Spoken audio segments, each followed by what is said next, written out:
해고로 인해서 좋은 것이 뭐냐? 이렇게 물으신다면, 해고로 인해서 부당해고 무죄 신청을 통해서 복직을 하게 된다면은, 그 사이에 임금도 전액 보전받을 수 있습니다. 보통 부당해고 무죄 신청이 3개월, 길면 5개월도 걸릴 수 있는데, 그 사이의 기간에 임금을 전부 다 전액 받을 수 있다는 점이 좋고, 그 다음에 복직에서 계속 근무를 할 수 있다는 점도 당연히 부당해고 무죄 신청의 원래 취지이기 때문에 노동위원회 부당해고 무죄 신청을 다 쓸 수 있습니다. 이와 별도로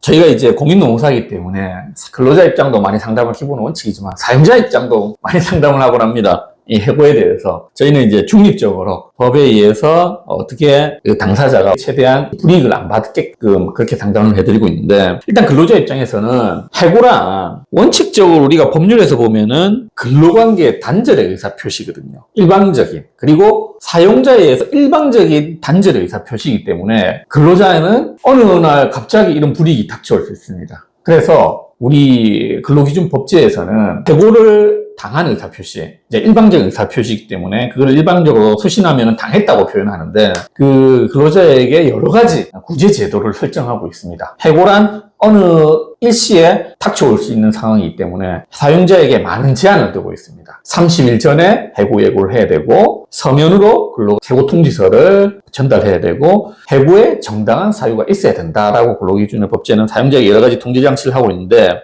그럼에도 불구하고 근로자는 해고를 당하면은 일방적으로 이제 여러 가지 불이익, 생활에 직접적 불이익이기 때문에 해고에 대해서 조금 더 대처를 잘 해야 되는 이유가 있죠. 만약에 내가 해고를 당했다. 그러면은 일단은 해고가 나에 대해 근로에 계속적으로 내가 하고 싶은데도 불구하고 사용자에게 일방적으로 해고 의사표시를 당했기 때문에 내가 왜 해고를 당해야 되는지 그런 이제 물음이 당연히 생기는 거죠. 제가 여러 가지 상담을 통해서 말씀드리고 싶은 거는, 그 사용자에게 직접적으로 이걸 내가 왜 해고를 당해야 됩니까? 라고 다툼이 생기거나 말싸움 이렇게 하기보다는, 하도 요새 이제 근로관계 법제에 대해서 해고 구제책이 많이 발달되어 있기 때문에 정확히 대응을 하고 그 기관에 정확히 구제 신청을 하면 됩니다.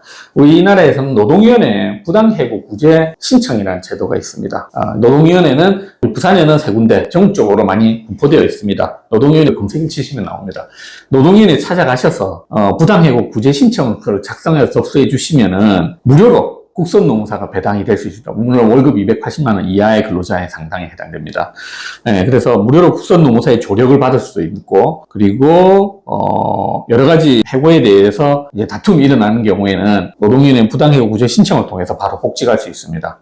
해고로 인해서 좋은 것이 뭐냐?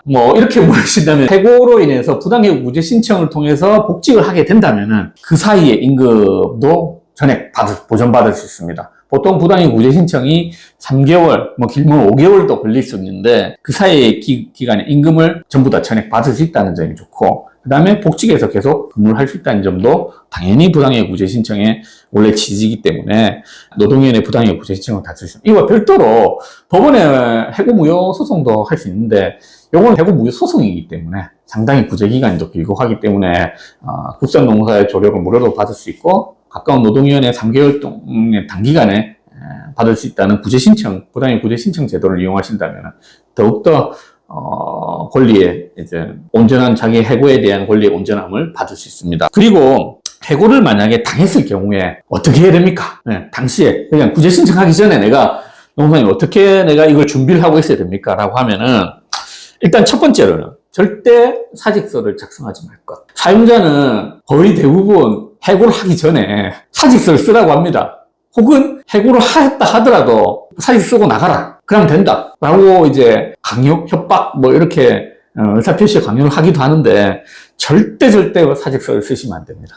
사직서는 내가 자의로 회사의 근로관계를 종료하겠다라는 의사표시이기 때문에 이 사직서는 절대 쓰시면 안 되고, 그 다음 두 번째, 우리가 해고 의사표시가 소규모 사업장에서는 사용자가 정식으로 해고 하겠다 이런 게 없습니다. 인사청문부가 없기 때문에 홧김에 혹은 충동적인 이유로, 그리고 갑자기 어느 날 나가라 이렇게 의사표시를 하긴 하거든요. 그러면은 그 의사표시를 온전히 곧대로 믿고 짐 싸고 나가면은 나중에 이게 의사표시 다툼이 있습니다. 사용자는 내가 나가라고 안 했는데 라고 분명히 이렇게 얘기할 수도 있거든요. 그렇기 때문에 해고의 의사표시를 분명하게 밝혀둘 것을 재차 물어야 됩니다. 만약에 사용자가 와가지고 뭐뭐씨 일을 이딴 식으로밖에 못합니까? 일을 이렇게 할 거면 그만두세요. 이렇게 하면은 재차 물어야 됩니다. 내가 내일부터 당장 오지 말라고 해고를 하는 의사표시입니까? 즉 내가 내일부터 나오지 말라는 겁니까? 라는 해고 의사표시를 재차 묻고 사용자가 재차 이것을 해고 의사표시가 맞다라는 걸 확인해야 됩니다.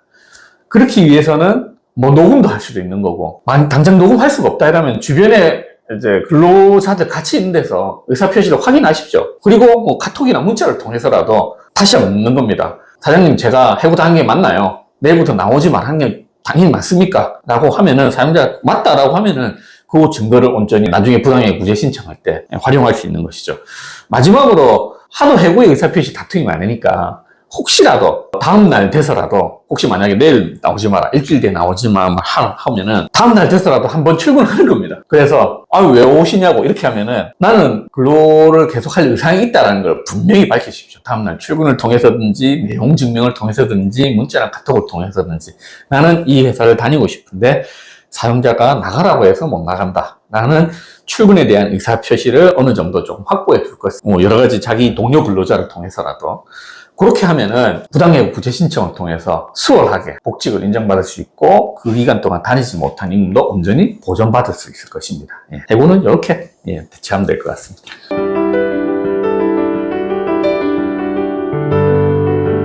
해고로 인하여 사직함, 요거는 사실은 의사표시가 좀 불분명합니다. 해고는 사용자 일방적인 의사표시고 사직은 근로자의 일방적인 의사표시인데 사용자는 어떻게든지 사직서를 받고 싶어 해서 그런 의사표시를 남겨놓고 싶어 하는 건데 결론부터 말하면 찜찜합니다. 쓰지 마십시오. 아무리 해고라는 표현이 들어갔더라도 사직이라는 것은 근로자의 자의적인 의사표시에 대한 근로관계 종료이기 때문에 사직서 아예 자체를 쓰지 마시고 나오시면 됩니다.